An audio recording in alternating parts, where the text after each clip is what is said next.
how we can build on the ceasefire that's been established to restore. In the gilded palaces of the Middle East, where every corner exudes unimaginable wealth, there lies a darker, untold story, one of relentless danger, political intrigue, and existential threats. The life of an Arab prince, often portrayed as a realm of endless luxury and unchallenged power, is a complex and perilous journey where survival is never guaranteed. Beneath the surface of opulence is a world where every smile hides a potential betrayal, and every handshake could be the precursor to treachery. For many Arab princes, the specter of war and assassination looms large over their daily existence. The Middle East, a region steeped in tribal allegiances, political rivalries, and foreign interventions, is a place where power can shift in an instant, often with deadly consequences. Princes, who symbolize the continuity of ruling dynasty, are frequently in the crosshairs of those seeking to destabilize or usurp power. Prince Mohammed bin Salman, MBS, the de facto ruler of Saudi Arabia, is perhaps the most controversial and scrutinized figure among contemporary Arab princes. MBS's rise to power was marked by a ruthless consolidation of authority that shook the very foundations of the Saudi royal family. In November 2017, he orchestrated a shocking purge under the guise of an anti-corruption campaign, detaining over 200 princes, government officials, and businessmen in the luxurious Ritz-Carlton Hotel in Riyadh. Among those detained was Prince Al-Walid bin Talal, one of the wealthiest men in the world. While the official narrative painted this as a crackdown on corruption, many viewed it as a strategic move by MBS to eliminate potential rivals and secure his path to the throne. The detainees were reportedly tortured, and some were coerced into handing over substantial assets to the state in exchange for their freedom. But the internal power struggles don't end there. Prince Ahmed bin Abdulaziz, the younger brother of King Salman and a potential rival to MBS, was allegedly lured back to Saudi Arabia from exile in 2020, only to be arrested and detained. His arrest sparked outrage and fear within the royal family, further highlighting the lengths to which MBS is willing to go to silence any opposition. The dangers for Arab princes extend beyond their borders. They are often entangled in international power plays, where alliances with foreign governments and intelligence agencies can either protect or destroy them. The 2018 murder of Jamal Khashoggi, a prominent Saudi journalist and critic of the Saudi government, inside the Saudi consulate in Istanbul, sent shockwaves around the world. While Khashoggi was not a prince, the incident revealed the extent to which the Saudi leadership, particularly MBS, would go to silence dissent, even on foreign soil.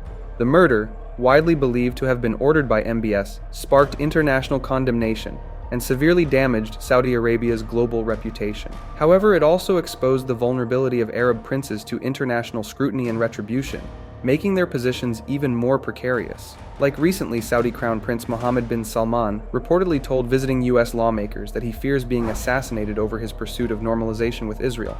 According to a Politico report published on Wednesday, citing 3 people briefed on the conversations, the Crown Prince indicated that he still intends to move ahead with forging ties with the Jewish state, though he fears it could cost him his life. And forcefully speak out against anti-Semitism and push back against the attempts to deny or distort the facts. Bin Salman, commonly referred to as MBS, reportedly at least once referenced the assassination of Egyptian President Anwar Sadat, who was shot dead by Islamist terrorists in 1981, 2 years after he signed a peace agreement with Israel.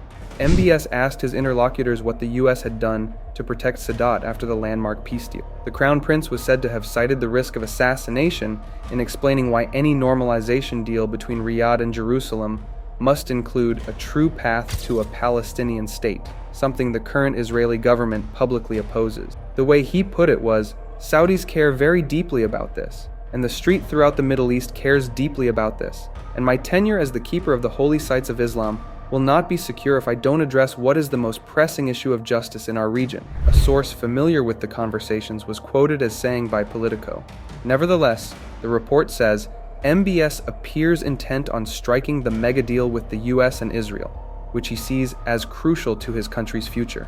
Israeli-Saudi normalization is a long-coveted goal of Prime Minister Benjamin Netanyahu. However, the premier has repeatedly rejected a future Palestinian state, making any such deal a complicated and difficult undertaking. US President Joe Biden has said Saudi Arabia wants to fully recognize Israel in exchange for security guarantees from Washington and the establishment of a civilian nuclear facility.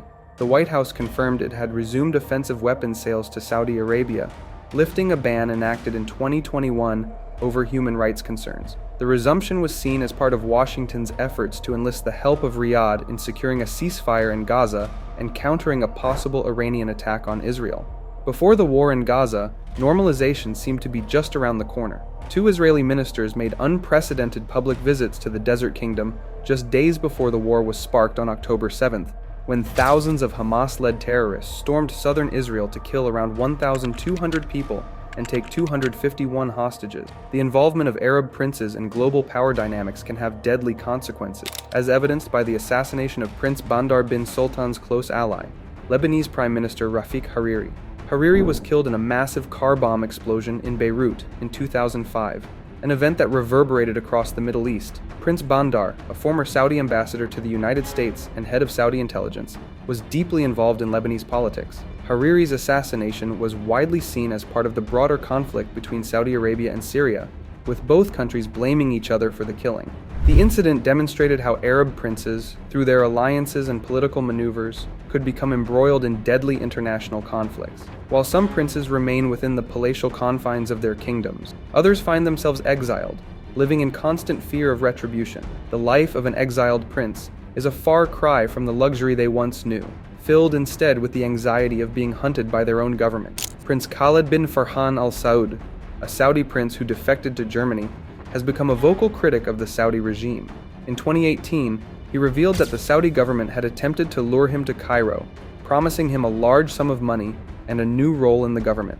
Prince Khalid refused, fearing that he would meet the same fate as Jamal Khashoggi. His life in exile is one of constant vigilance, knowing that the long arm of the Saudi state could reach him at any moment. Similarly, Prince Hamza bin Hussein of Jordan, half-brother to King Abdullah II, found himself at the center of a dramatic and controversial house arrest in 2021. Accused of plotting to destabilize the kingdom, Prince Hamza was placed under house arrest in what was described as a soft coup. The incident, which involved allegations of foreign interference and internal dissent, exposed the fragile nature of royal alliances and the extreme measures taken to preserve power within even the most stable of monarchies. The life of an Arab prince is not just one of external threats, but also profound isolation and paranoia. Within the palace walls, every conversation, every gesture is loaded with potential implications. Trust is a rare commodity, even among family members, as the line between ally and enemy is often blurred. This isolation is exacerbated by the constant fear of being poisoned, betrayed, or overthrown. Some princes, like Sultan Qaboos of Oman, who ruled for nearly 5 decades, were known for their reclusive lifestyles, largely due to the perpetual fear of assassination. Sultan Qaboos rarely appeared in public, and his palace was heavily guarded, reflecting the intense security concerns that come with ruling an Arab state. For other princes, the price of power has been their freedom.